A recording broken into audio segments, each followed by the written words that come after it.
We had people, linemen doing shuttle drills and back and forth, and the red head mullet guy, the offensive lineman, he was electric city in the combine. Today is actually the start of the legal tampering period for NFL free agency.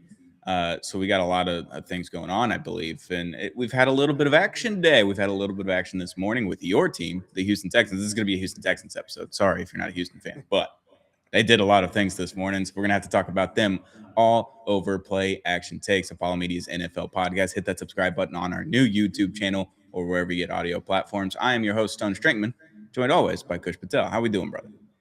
We're doing great. We saw big guys run fast. We saw tall guys run fast. We saw smaller guys run fast. Just everybody run fast. A lot of running. Um, yeah, a lot of fast running this weekend. Yeah, I mean, from all the clips, I know you probably were pretty dialed in on that. I was going to practice for the Dallas Stars and then some other things, but got to see a lot of the highlights. Obviously, Mississippi State was kind of the headline there with Brennan Thompson. But this morning, we got to really talk about your team, the Houston Texans, making a few moves. David Montgomery, welcome to Houston, I guess. Hello.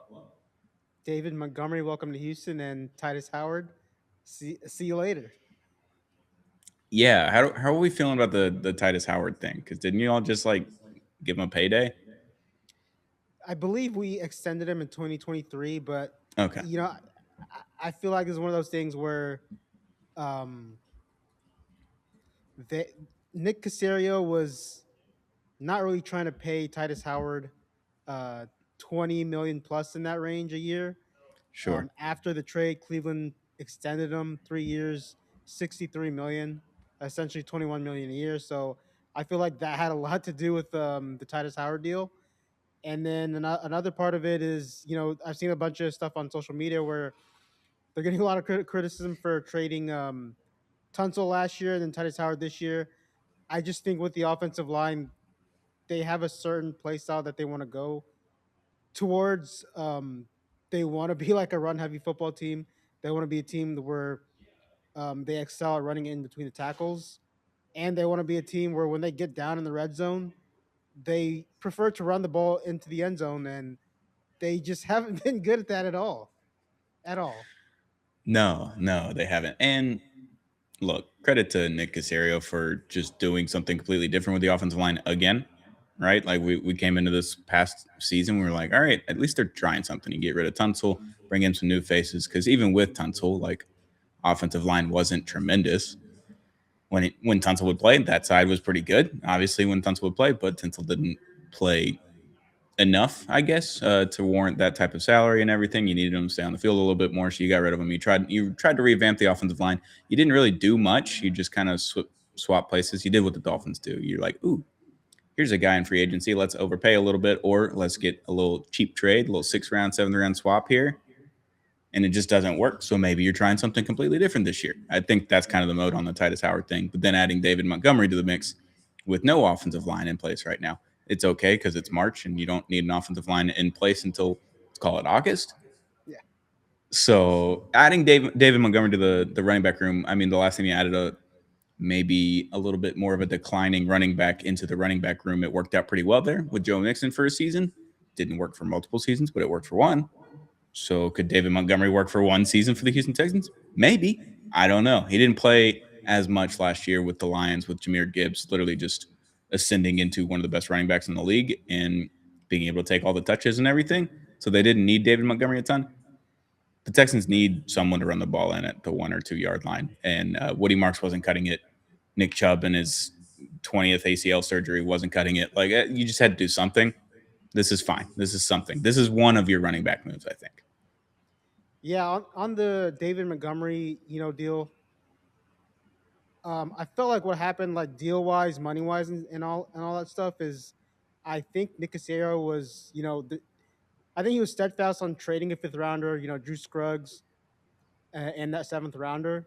But I think what may have happened is another team jumped him, so they had to say, okay, we'll give you a fourth round pick just to get the deal done. And again on social media this morning, I was refreshing, and I saw a lot of criticism about that fourth round pick.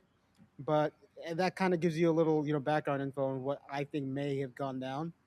But the player David Montgomery, I just think what he brings to the Texans offense is, like I said earlier, they struggled in the red zone, pounding it in from the 1 yard line, 5 yard line, 10 yard line, all that kind of stuff. He kind of brings that, and um, he brings a target out of the backfield that they really didn't have the last couple of years.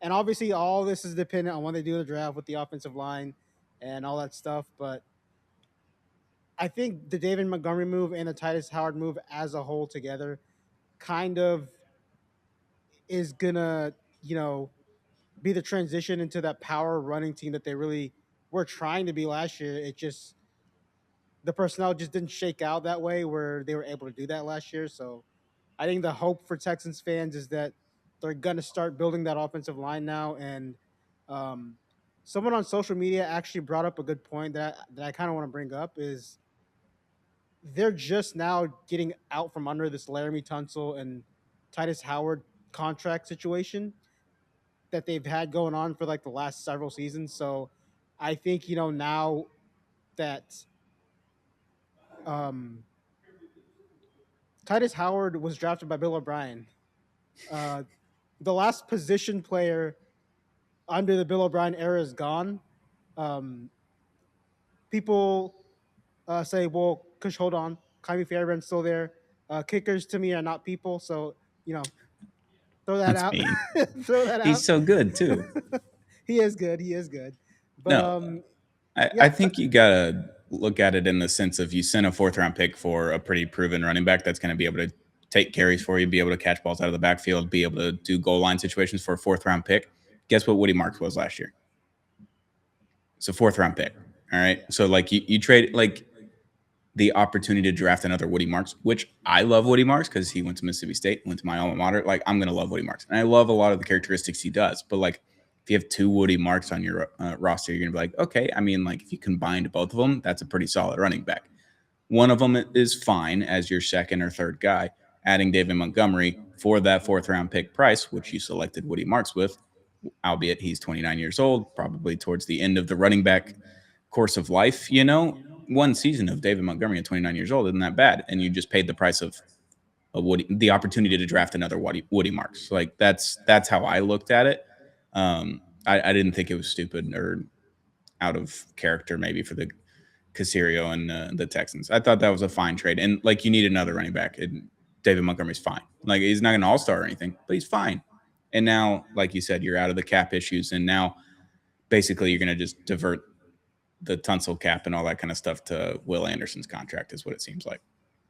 yeah. And then I think the another part of this, the whole thing, a lot of people aren't talking about is,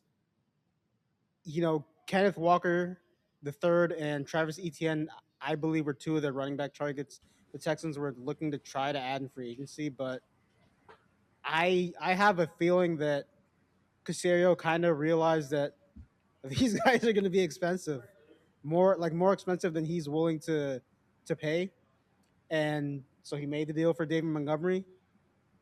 They have a cheaper option, not cheap, just cheaper option at running back with Montgomery, and I think they're fine with that. And um, hopefully for Texans fans, myself included, this means they're gonna put their best foot forward and trying to add to the offensive line room in free agency, and they're going to prioritize it in the draft. And um, it hasn't worked out for Nick Casario in the past, but you know what? It's 2026. It's a new day. Uh, I'll judge Nick Casario as a GM, after the free agency period and draft is over. Sure. Yeah. Offensive lines are always built in the draft. There is very rare that you're able to trade or sign someone in free agency because good offensive linemen don't move with good organization. Most organizations, when they have good offensive linemen, they're not going to let them go. They're going to pay them whatever they need. So that's kind of the issue. You need to draft well and you need to be able to retain them. My team's had trouble with that. Your team's had trouble with that. You'll get there eventually. But that's it for the Texans. I think on the other side with the Lions, though, David Montgomery now, your Sonic the Hedgehog and Sonic and whatever the other one's name is. I can't remember what their nickname was, but Jahmyr Gibbs obviously ascended last season. He's one of the best running backs in the game now.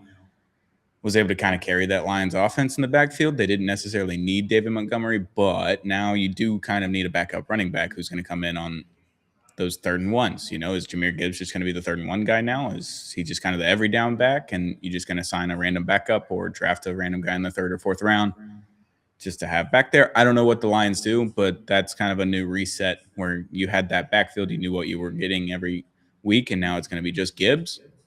I don't know what they do if they add to it or if they just need a backup and that's all it is. For the Lions, I think there's some running backs that they can get, mid to late in this draft.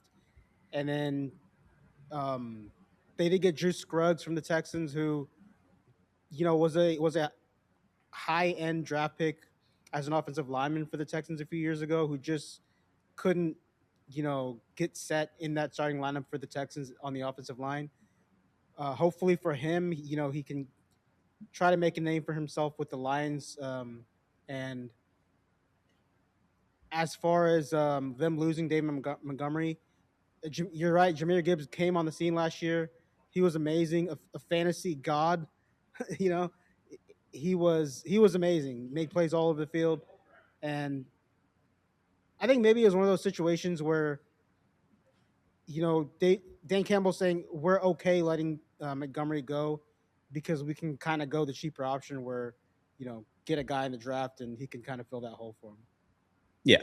So we'll see what they do. On another team, the Chiefs have informed Jawan Taylor that he will be released before the start of the league year, barring a trade that will free up $20 million in cap for the Chiefs. They're going to have to retool that team, obviously. That you'll have Patrick Mahomes at the start of the season, I'm sure, but Tyreek Hill will come homecoming little action there, maybe. I don't know. Dalton Risner also signed a new deal with the Bengals. He was Miami Dolphins social media darling over the last couple of off seasons. Like, why don't we just go get that guy and put him there? Good for Dalton Risner getting a $5 million extension there. We're also seeing a little action on AJ Brown, Max Crosby rumors. We're just kind of seeing things. We're monitoring the situation is basically what's happening. Both teams don't really want to deal those two guys, but if the right offer comes around or if those two guys ask out, they may do something. So we may get a little action here in the next few days, but I'm unsure. Yeah, the Chiefs saving some money. We don't love that. We No. want them to not save money. Um, Dalton Reisner signs with the Bengals. You said uh, their offensive line always sucks. So I don't know. We'll see. We'll He was see their about one that. good part last season. That was it. Yeah, we'll see about that. And then the Max Crosby stuff. I saw a report earlier today that said expect something maybe to happen by the end of the week. So Yeah. it might be a crazy week off season wise. Last week we said the off season was dry. Last week we've got a bit of precipitation this week. Well, it was only dry because it was like we hadn't even gotten to this point. We can't even like actually make any deals. No one can actually cut anyone. Technically, the league year's not open. Now we're into the tampering period where things can actually happen. It's been a little bit of a slow burn, but like I'm sure as soon as we're done hitting record here, something will happen, and Yeah. you won't know until next week on Play Action Days, Ball Me's NFL podcast. I'm just scrolling through here and just seeing if we can find anything else. Khalil Mack is committing to play in 2026, even though he's like 36, 37 years old. I don't remember how old he is. So you got that going. The Browns and Jimmy Haslam are actually building a new stadium, so good for them, I guess. Sure. Oh, should we talk about Gerard Johnson getting fired from the tech or releasing from the Texans coaching staff and immediately getting picked up by the Eagles? Was that Yeah, no, weird? I don't think it's weird. I think it was one of those things where the Texans probably knew that he was going to get interest after they let him go. I feel like the conversation around that whole thing a few weeks ago when everybody was signing their quarterback coaches and their offensive assistants was, man, why aren't the Texans, why it seems like they're trying to keep him. Seems like they're trying to keep him. But I feel like the Texans were doing him a solid. Um, um, he was getting some run out there with the Eagles, were one of the teams that he was getting run with. So I just feel like they did him a favor to at least see what he's got out there, and then eventually, obviously, they made the move. Um, now he's with the Eagles, so there you go. Question on CJ Stroud. I know he's not getting traded. We're not talking about that. Thinking about the haircut. I'm thinking long and hard about the haircut. You know, the last guy to have dreads and then cut the hair off and then go kind of on a pretty good run there for a season or two? Just a quarterback? Who was it?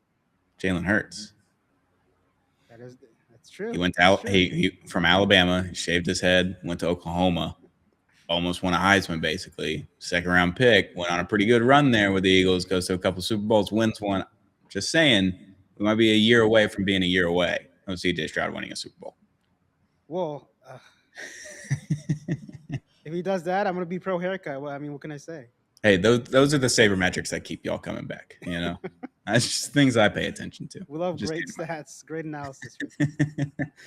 But yeah, the free agency stuff's going to start trickling in. We're going to start seeing more things. Like obviously the Dolphins, they said they're going to start working on extensions with Devon Achane, Jordan Brooks, and somebody else. I can't remember who the third person was. It was an offensive lineman. Saw that. Yeah, I'm trying to remember who. Oh, it was Aaron Brewer, our center. Yeah. There we go. So that's good news for me. I like those three guys.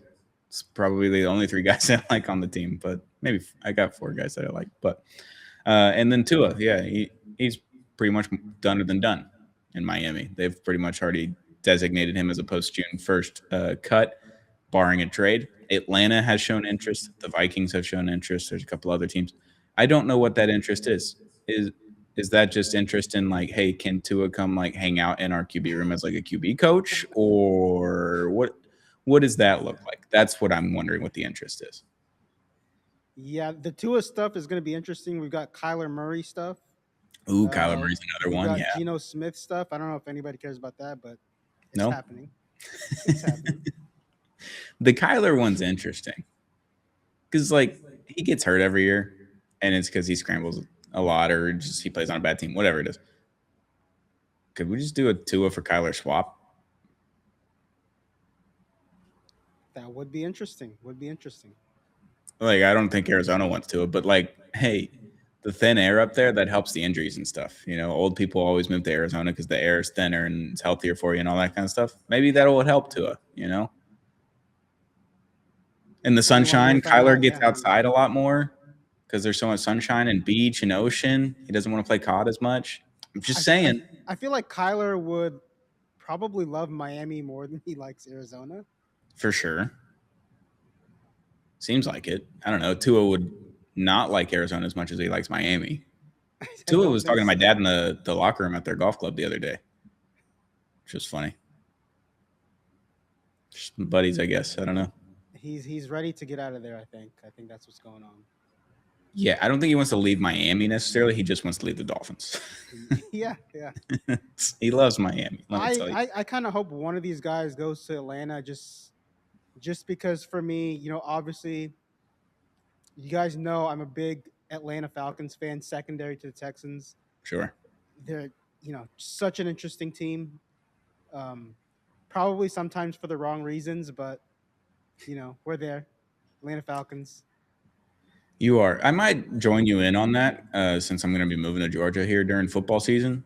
Pick up a Georgia team for shits and gigs. Like I'm already a secondary Braves fan, which I know is kind of illegal as Astros fans, but my grandpa's been a Braves fan since like 1957, I think. So I can't diss the Braves. Like I love the Braves. So yeah, I might just pick up the Falcons because I'm not going to be a Georgia fan. I'll tell you that right now. I'm not picking up Georgia football.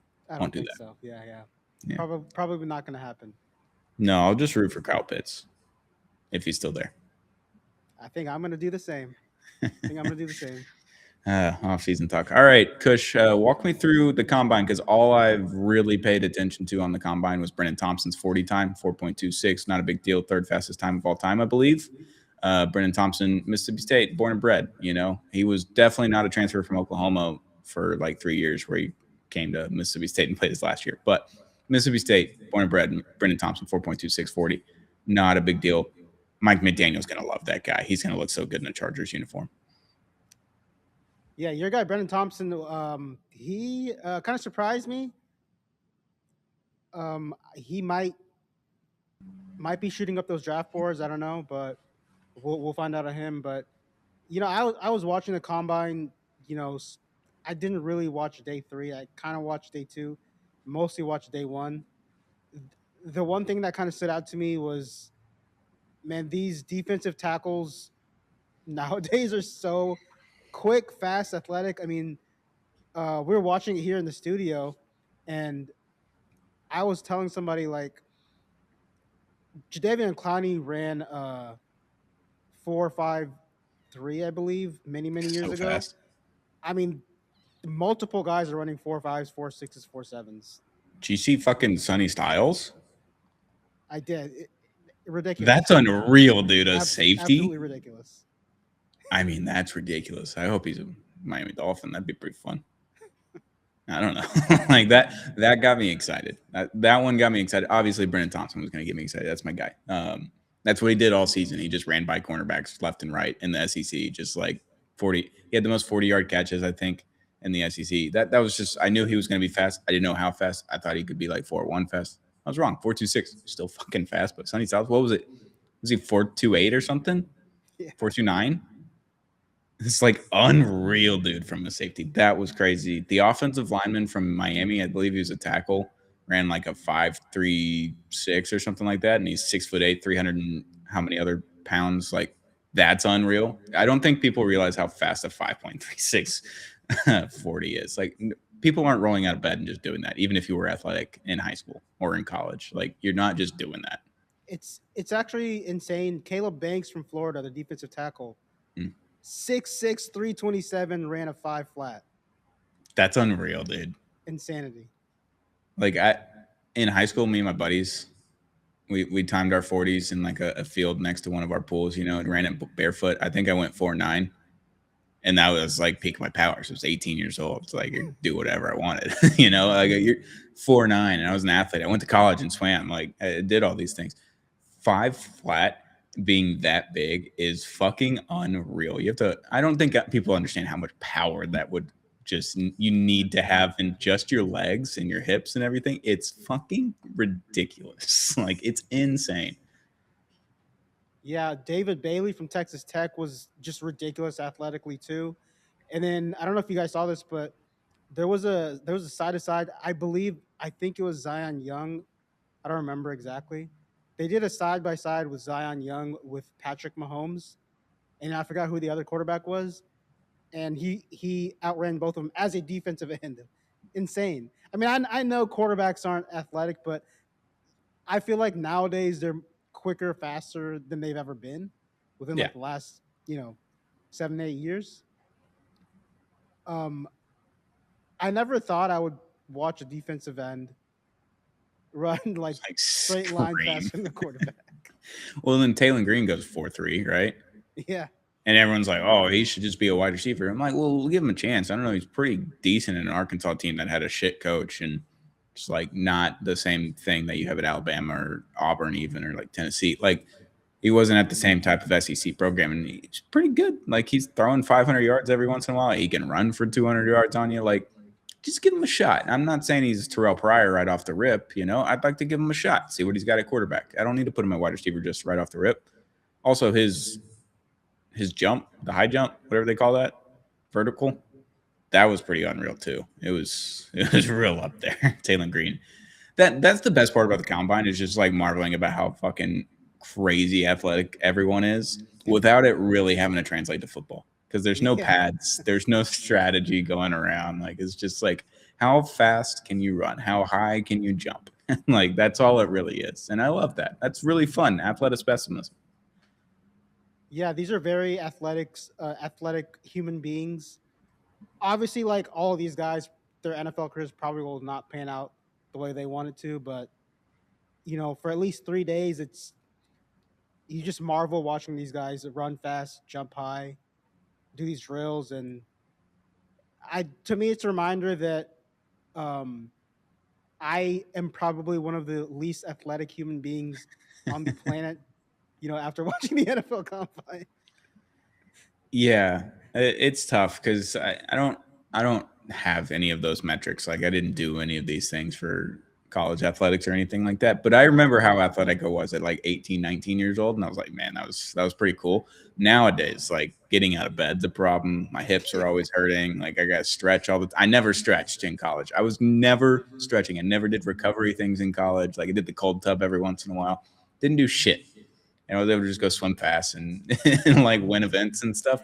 Now it's just like I got to do all the recovery just to like function and sit in a chair all day, and do these podcasts and do some social media stuff and make some edits. Like, yeah, it's a real problem. I'm about to hit 30 here in a month, and that's going to be a real problem. I think everything really goes downhill when you hit 30. I think when the three's in front of the next number, that's when it all starts to go downhill. So that could be a real problem next month. Yeah, I can confirm that it does start to go downhill after 30. I noticed it at 25. 25, I was like, ew, this isn't, it's not normal. But yeah, the other thing about the combine is usually you get the interviews and you hear stuff and stories about certain players that didn't interview well. Shador Sanders was the one last year, obviously, where he's telling teams don't draft me or just not interviewing with people. We didn't get any of that. I didn't see any of that this week. Did you see anything like that? Were bad interviews or people not wanting to interview with certain teams? The one everyone's talking about, and I don't know if it's true or not, is Makai Lemon apparently didn't interview well and apparently bombed interviews. Um, why? I don't know. Maybe he's trying to slide.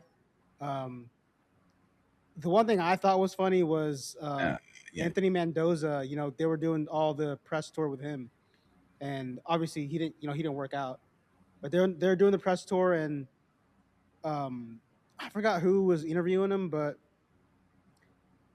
he revealed that during one of his interviews, we don't know what team it is, said they hoped he would get arrested so he would slide in the draft to him, which I thought was just hilarious because we kind of joke about that all the time, and it's actually hilarious that a team actually said that to him. it is really funny because like how many guys have been arrested or have done bad things and they've only slid like 3 spots? Because like Laramie Tunsil obviously is the most famous one with the face mask, the gas mask. Like Yeah, that was great because he fell to the Dolphins, but like he was in that range. He was not going top three. I don't think in that specific draft he was in that 5 to 12 range. Is kind of where everybody picked him, and he went 11. Like it wasn't that crazy. The other one was Jeffrey Simmons, and I think the only reason he slid was because he tore his ACL like the beginning of the new year, so he wasn't even available for the next season basically, and I think that's really why he slid to like 17 or 18 or whatever it was. Because I was begging the Dolphins to take him because I saw him in person every weekend at Mississippi State. And I was like, yeah, no, this dude's fucking unreal. Like, why wouldn't you want to draft this guy in the top 5? And the Dolphins took Christian Wilkins at 11, I think, or 12. So got stuck with that guy. He was pretty fun for a little bit, but Jeffrey Simmons is the other one. So, like, I don't really remember anyone like getting arrested or doing something really bad where they slide that far if they're that talented. Because NFL teams just at the end of the day, they don't care. They just don't care, really. I mean, I think the last one I remember was Jalen Carter. Yeah, and he went to 9 He went to 9. He's still instead of pretty 3. high. Like he slid 6 Yeah, spots. still Yeah, pretty sure. high. And then there's a boatload of guys that had quote unquote character concerns and all this stuff, but teams still pick them. They're still going to do it. I did like that Mendoza was out there stretching with everybody at the combine, even though none of them are his teammates now. He's just out there with the boys, being a leader and stuff. I thought that was interesting. I think the Raiders, if they take him, that I love Vic. He's just a leader. I thought that was really cool because how many quarterbacks are going out there and stretching with the boys if they're not going to throw, if they're not going to participate in the combine at all? They going out there and doing dynamic warm up with the boys, or are they sitting in their cozy hotel room getting some room service, getting interviews from everybody? Like that's typically what it is. Quarterbacks are, I would assume, prima donnas, and Mendoza seems to be just one of the boys, and I appreciate that. He does. Speaking of the other quarterback in the national championship, did you see the thing where Carson Beck's throwing and working out, and the fans are booing him? I guess the Hoosier fans were there, you Yeah, know, and they were booing him, and I was like, "Come on, guys, what are you we already doing?" won. Don't be a sore winner. Yeah, He already won like the what are we Natty. doing? I mean, the guy's already won a Natty too with Georgia. Like he's fine, right? Did he win one with Georgia or did he lose them all? I'm gonna lose them all. I think he lost them all. Yeah, actually, Jordan. I don't know if he was there with what's his nuts. I Who think was the guy for when Georgia that Georgia was the won, I quarterback? think it was Stetson Bennett was Stetson the Bennett, quarterback. because they went back to back, right? Yeah, they did. They did. Yeah, they were good. Stetson Bennett. Wonder where he is. Got drafted by the Rams, I think, or picked up by the The Rams, last I remember was with the Rams. and I then he have like no idea where he's at disappeared. now. That whole Yeah, thing. That was weird. All right. Well, that's off season talk. Kush, you got anything else before we get out of here? I don't think so. I think Yeah. we about covered it all. You never know where the episode's going to take you in the off season.